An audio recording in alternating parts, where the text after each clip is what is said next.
අඳින්නේ මොනවාද මේ? Đây là bức tượng 1.500 năm tuổi tại Sri Lanka. Ôi ôi, một bức tượng cổ. Nếu mà mình muốn đi đến đây á hả, rất là khó như này chúng, không phải dễ đâu. Đi đến để đảnh lễ tượng Phật này là vô cùng khó luôn, rất khó mà. Năng lực từ trường nguyên cả nước Sri Lanka đều lễ bái đại chúng từ thế kỷ thứ 2 là đã có những cái thánh địa này rồi, và cái bức tượng này thì được tại cách nay 1.500 năm tuổi. Chúng thấy vĩ đại chưa? Thời Phật Hoàng, vua Phật Hoàng Trần Nhân Tông cách mình 700 mấy chục năm. Cái tượng này 1.500 năm, có trước thời vua Phật Hoàng Trần Nhân Tông 700 năm, 700 mấy chục năm mới sanh ra vua Phật Trần Nhân Tông ở nước Việt Nam của mình. Vua Phật Trần Nhân Tông nhỏ hơn tượng Phật này 700 mấy chục năm tuổi. Thời đó quy hoàng ở đây rồi mà mình chưa có mặt. Bây giờ Phật Hoàng đã thành Phật và đã tịch diệt 750 năm rồi mà mình chưa một lần về thăm nữa.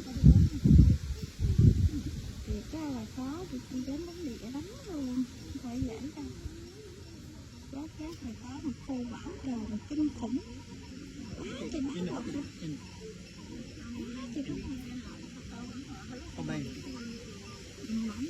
මේ සමාධි බුදු පිළිම වහන්සේගේ විශේෂත්වය තමයි බුදුරජාණන් වහන්සේ කියන්නේ සිද්ධාර්ථ ගෞතමයන් වහන්සේ බුද්ධත්වයට පත් වුණාට පස්සේ මෙන්න මේ හිරියෙවින් සමාධිගත වෙලා හිටියා කියන අදහස් තමයි තියෙන්නේ. බුදුන්ගේ අපිට දකින්න පුළුවන් මේ වගේ ඉන්දිය පිළිම ලෝක ගණනාවක්.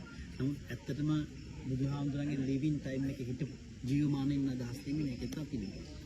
එතකොට මේකේ ඊළඟ විශේෂතාව උපිගාව තියෙන බුදු පිළිම හැම එකම එකකට එකක් ඩයිමන්ෂන්ස් ගත්තොත් එහෙම වෙනස් වෙන්න පුළුවන්. මේ කන්ට වඩා මේකන සෙන්ටිමීටරයක් අඩු වෙන්න පුළුවන්. තේරෙනවද?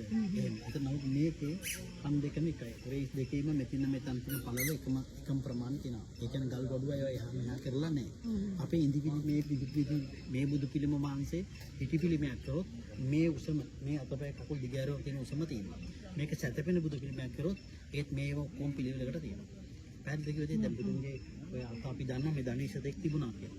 ඒවා අඩු වැඩි වෙන්නේ නැහැ. මේක ඉන්දි පිළිමයක් කරත් රවුමට හැදුවත් මේ උස පහත එහෙමම තියෙනවා. අපි ඔය කාර් එකේ තියන් යන බුදු පිළිමයක් ඒ නැත්නම් ගෙදර පාවිච්චි කරන ඒවායි ඒවා නිදි සැතපෙන පිළිමයක් හිටි පිළිමයක් එක එක අතර හැරෙවොත් ඒවේ අත්පා අඩු වැඩි වෙන්න පුළුවන්. මේක හරියටම කරලා තියෙනවා. බුදුන් සමාධිගත වෙලා ඉන්න අවස්ථාවක් පෙන්වන්න මේ පිළිගුවේ බුදුන්ගේ අර රොබ් එක නැත්නම් චූල ඇඟටම සීට් වල තද වෙලා තියෙනවා. ඒකින් තමයි අපි කියන සමාධිගත වෙලා ඉන්නවා කියලා. හැබැයි අපිට ගොඩාක් දකින්න පුළුවන් රැලි ගොඩාක් තියෙන බුදු පිළිම. ඒවට අපි කියන්නේ අමරාවති ස්ටයිල් කියලා. ඒක ඉන්දියාව සම්භවයට හදපේවා. ඉන්දියානු කලාකාරය දැක්ක විදිහට. මේ වගේ රැලි අඩු බුදු පිළිම තියෙනවා ආවුකන බුදු පිළිම. ඒකෙත් අඩු වෙන්නේ. ඒව අපේ හෙළ කලාහරුවා යාගේ මනසින් දැක්ක බුදුන් වහන්සේ නියම කියලා.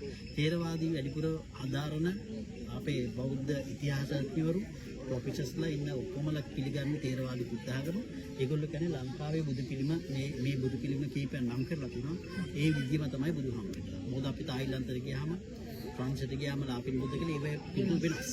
මේ අපේ බුදුහාමුදුරුවෝ තමයි නියමයේ කියන අදහස අපි දක්වලා තියෙන්නේ. ඉතින් මේ බුදු පිළිමේ කාලයක් නිල් මැණික් දෙකක්, ලූෂර් පැස් දෙකක්, ජෙම් දෙකක් තිබ්බා තමයි ඔස් දෙක ගලවලා. අර මෙහෙට ටෙරරිසම් ප්‍රොබ්ලම් කාලේ කොටියල වෙදීපු පාරවල් දෙකක් තමයි අර රත්න සිමෙන්ති දාලා වෙඩි දිර මෙතන කීකේ ඒත් ඒගොල්ලෝ යනකොට බස් එක උතන ගහ කැපිලා ඩාස්ලා ඒ බස් එකම විනාශ වෙලා ගියා. ඒක එහෙම.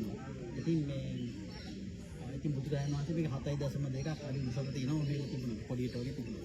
ඉතින් ජවහර්ලාල් නෙහ්රුතුමා කියලා තියෙනවා මේ ලංකාවට කෙනෙක් යනවා නම් අනිවාර්යෙන් මේ බුදු පිළිමේ බලන්න කියලා. මොකද ජවහර්ලාල් නෙහ්රුතුමා යුනයිටඩ් කින්ග්ඩම් එකකින් ඇරෙස්ට් කරා බ්‍රිතාන්‍ය ජාතිකයෝ. ඊට පස්සේ අවුරුදු දෙකකට සිරගත කරනවා. නමුත් එයා මේ බුදු පිළිමේ පින්තූරයක් තියන් භාවනා කරලා මාස දෙකක් ඇතුළත එයා බේල් අවුට් වෙනවා. එයා ආපහු අප ලබාගෙන එනවා එළියට. අපි කියන්නේ නිදහස් කරනවා. ඉතින් එයාගෙන් අහන මාධ්‍යවේදීන් මොකද්ද ඔබතුමා හිතන්නේ මේ අවුරුදු දෙකකට රිමාන්ඩ් වෙච්ච කෙනා මේ මා ඉක්මනට මාපේ කියලා. ඊට පස්සේ එයා hina වෙලා පෙන්න මෙන්න මේ ෆොටෝ එක. මෙයා තමයි මාත් එක්ක හිටියේ ඉස්සම ඒක අන්ධකාර රාත්‍රී පුරාට මා භාවනා කරේ මේ පින්තූර දිහා බලාගෙන මේ ඒක නිසා කවුද ලංකාවට යන්නේ අනිවාර්යයෙන්ම සමාධි බුදුන් බලන්න කියලා ශ්‍රී දේවු රෙකමන්ඩ් කරලා තියෙනවා. එතන තියෙන බෝඩ් එකේ විස්තරෙත් දාන්න. ඉතින් මේක බෝධිකාරය පුතේ. මේක සීමා මේ අබේගිරිය ස්තූපයට අදාළ කරන බෝධිකාරය. මැද තිබුණේ බෝගහ. එහා පැත්තේ බුදු පිළිමයක් තිබුණා. මේක බෝධිතරි හවුස්. බෝධිකාරය. පැහැදිලිනේ? අබේගිරිය බෝධිකාරය මෙතන. අබේගිරිය විහාරය. This is Samadhi Buddhist statue. The world